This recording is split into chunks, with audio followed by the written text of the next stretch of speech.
Hello, my old friend. House of the Dragon s'annonce comme une épopée télévisée tentaculaire, et la saison 1 a préparé le public pour le long terme avec plusieurs moments géniaux de préfiguration, et donc de spoilers. Et n'hésite pas à commenter si tu apprécies la vidéo, merci.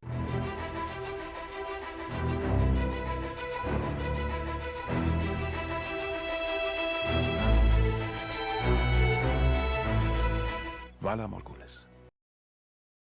Basée sur le roman Fire and Blood de George W. R. Martin, la série se déroule des centaines d'années avant les événements de Game of Thrones. La première saison a établi les personnages et les prémices de la série, se développant vers une guerre civile sanglante entre les factions rivales de la dynastie Targaryen, les Noirs et les Verts, représentés respectivement par Rhaenyra Targaryen et Aegon II Targaryen.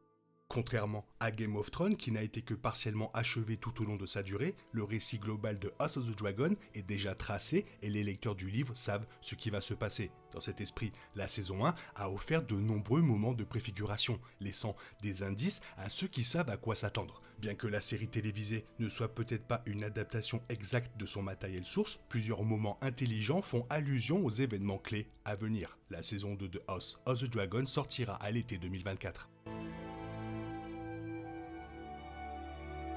Aemond et Aegon, les fils d'Alicent Hightower et Viserys Targaryen, sont deux des personnages les plus fascinants introduits à la fin de la saison 1. Aegon, l'héritier du trône de fer, est particulièrement ignorant, braillard et immature, tandis qu'Aemond est ambitieux et déterminé à défendre sa maison. Dans une scène avec Criston Cole, Aemond suggère que c'est lui qui mérite d'être le roi. Cela préfigure un arc important dans lequel Aemond dirigera les 7 royaumes à la place de son frère, après une blessure dévastatrice.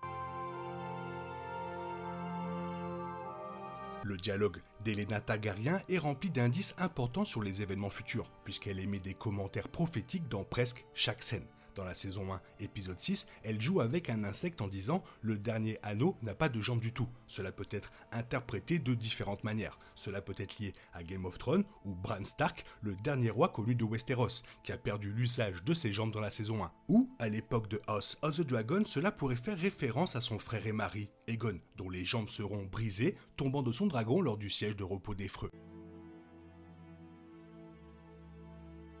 Il existe plusieurs configurations et indices sur sang et fromage dans la saison 1. Ils sont des personnages que le public connaîtra rapidement dans la saison 2, dans ce qui devrait être l'une des scènes les plus horribles et les plus violentes de l'univers Game of Thrones, voire de l'univers télévisé en entier. Il s'agit de 2 assassins engagés par Daemon Targaryen pour tuer l'un des enfants d'Aegon II, en réponse au meurtre de Lucerys Velaryon à la fin de la saison 1. Dans les épisodes 4 et 9, les personnages utilisent des tunnels secrets sous le donjon rouge qui mène à la ville. Sang et fromage utiliseront ces tunnels pour entrer dans le palais dans la saison 2. Dans la saison 1, épisode 5, Criston Cole assassine Joffrey Longbec. Et, peu de temps après, un rat peut être vu près d'une mare de sang. Il s'agit d'une référence directe au nom Blood and Cheese. Enfin, Mysaria est un personnage récurrent dans la saison 1, et son retour en fin de saison révèle qu'elle exploite désormais un réseau d'espionnage à Port-Réal, que Daemon utilisera pour embaucher les assassins. Lors de sa promenade autour de Port-Réal avec Daemon dans l'épisode 4, une voyante demande brièvement à Rhaenyra si elle veut connaître sa mort. Pour quelqu'un qui n'a pas lu Fire and Blood, ce moment est plutôt facile à rater. Pour les lecteurs de livres, c'est une préfiguration incroyablement frappante. Immédiatement après que la question soit posée, la scène passe à un dragon ornemental crachant du feu. Cela fait référence à la mort de Rhaenyra, par exécution par le dragon d'Aegon, Sunfire. Geoffrey Baratheon évoque également cette mort dans Game of Thrones, donc les fans de télévision qui ont prêté attention l'ont déjà spoilé.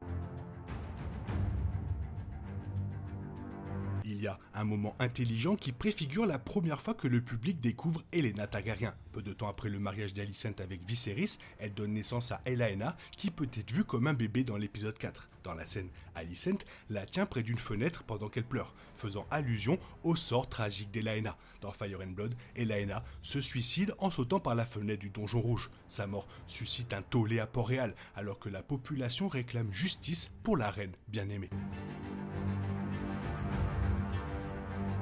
Daemon est le personnage le plus puissant de la Maison du Dragon à l'approche de la saison 2, mais il est au coude à coude avec son neveu, Aemon. Aemon devient proéminent à la fin de la saison 1, devenant un parfait ennemi pour Daemon en tant qu'épéiste et dragonnier. Alors que la scène du dîner de l'épisode 8 soit devenue très chaude, il semble presque que Daemon aura un mot avec Aemon, mais la série finalement laisse tomber. Leur rivalité continuera de croître tout au long de la guerre jusqu'à ce que, finalement, les deux se livrent à un duel fatal à dos de dragon.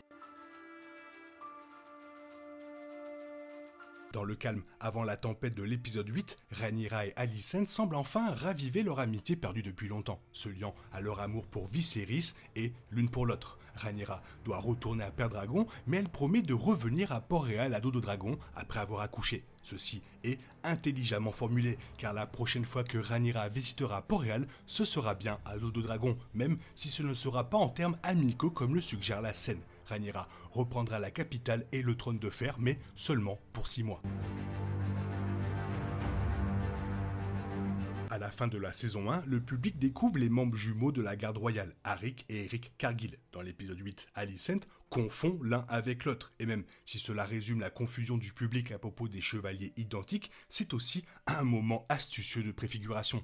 Se retrouvant dans des camps opposés pendant la guerre, Arik sera envoyé pour se faire passer pour son frère en assassin afin de tuer Rhaenyra, mais tombera plutôt sur Eric. Comme on le voit dans la bande-annonce de la saison 2 de House of the Dragon, Arik et Eric auront un duel ensemble.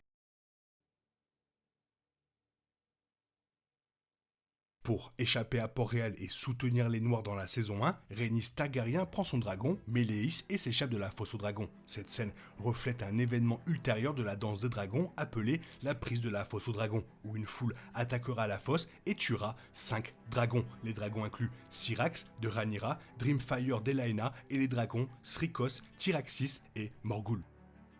Comme quoi le travail a bien été fait sur cette saison 1. Il nous laisse des petits spoils histoire d'en parler jusqu'à la saison 2. Toi, qu'est-ce que tu en penses? Fais-moi part de ton avis dans la zone commentaire. Sinon, il est temps pour toi de reprendre le cours normal de ta vie. On se retrouve bientôt pour une nouvelle vidéo. Bisous bisous, bye bye.